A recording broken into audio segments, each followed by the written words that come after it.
Hi అండి. ఈరోజు ఒక స్పెషల్ కొబ్బరి పొడి రెసిపీ చూద్దాము. ఈ పొడి ఇడ్లీ దోశలోనే కాకుండా వేడివేడి అన్నంలో నెయ్యి వేసుకొని తింటే చాలా రుచిగా ఉంటుంది. ఇది కూర పొడిగా కూడా వాడుకోవచ్చు. కొలతలతో పాటు చూపిస్తున్నాను. ఇలా చేసుకుంటే పర్ఫెక్ట్గా వస్తుందండి. ముందుగా మినప్పప్పు గుళ్ళు ఒక 100 గ్రాములు తీసుకోవాలి. తర్వాత 20 గ్రాముల శనగపప్పు తీసుకోవాలి. తర్వాత ఇవి ఎండు కొబ్బరి ముక్కలు, అవి కరెక్ట్గా 75 గ్రాములు తీసుకోవాలి.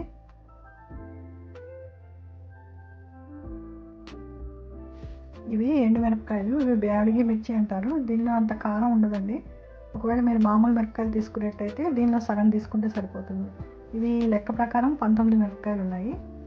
కొలత ప్రకారం 25 గ్రాములు ఉంటుంది.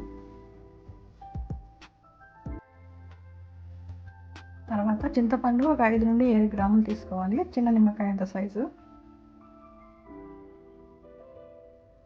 దీని తర్వాత 1 టీ స్పూన్ ధనియాలు,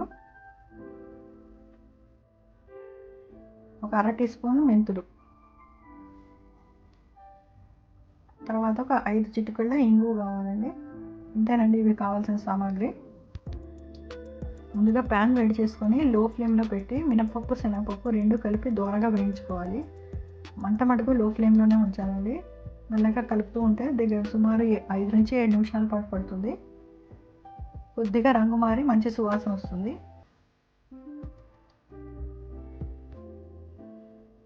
అప్పుడు వీటిని వేరే ప్లేట్లోకి తీసుకోవాలి. మరీ ఎర్రగా వేయించక్కర్లేదు, కొద్దిగా రంగు మారితే సరిపోతుంది. ఇప్పుడు అదే ప్యాన్లో ఎండు కొబ్బరి ముక్కలు వేసుకొని వేయించాలి. ఇవి కూడా కొంచెం రంగు మారే వరకు వేయించుకోవాలి. ఎండు కొబ్బరి కొద్దిగా వేగంగానే మంచి వాసన వస్తుందండి.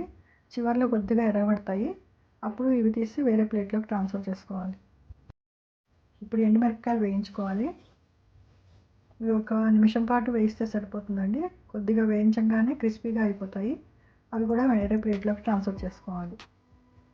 మొత్తం అన్నీ కూడా లో ఫ్లేమ్లోనే వేయించుకోవాలి. ఫ్లేమ్ పెంచితే మటుకు పూర్తిగా మాడిపోయి టేస్ట్ అంతా మారిపోతుంది. ఇప్పుడు ధనియాలు మెంతులు రెండు కలిపి వేయించుకోవాలి. అందులోనే చింతపండు వేయాలి. చింతపండు విడదీసి వేయిస్తే తొందరగా వేగుతుంది. మెంతులు కొద్దిగా ఎర్రబడేదాకా వేయించి ఇంకా స్టవ్ ఆఫ్ చేసుకోవాలి. మొత్తం వేయించినవన్నీ పూర్తిగా చల్లారిపోవాలి. వీటన్నిటిని ఒక మిక్సీ జార్లో వేసుకోవాలి. ముందుగా ఎండుమిరపకాయలు వేసుకోవాలి, తర్వాత మిగతా వేసుకోవాలి. ఈ మిక్సీ జార్లోనే 2 చెంచాలు ఉప్పు వేసుకోవాలి. ఉప్పు లాస్ట్లో కూడా టేస్ట్ బట్టి సరి చేసుకోవచ్చు.